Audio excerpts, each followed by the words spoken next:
So this is the Century remote control timer.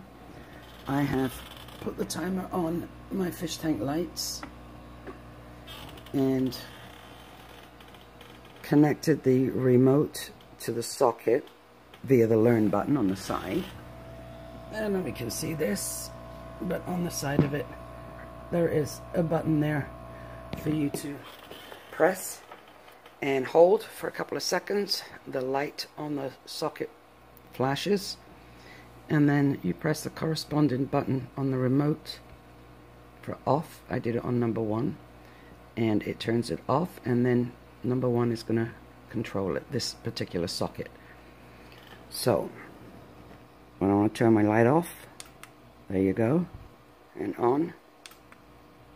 It's great, handy for any light or any electrical appliance that you want to be able to turn on and off from a distance.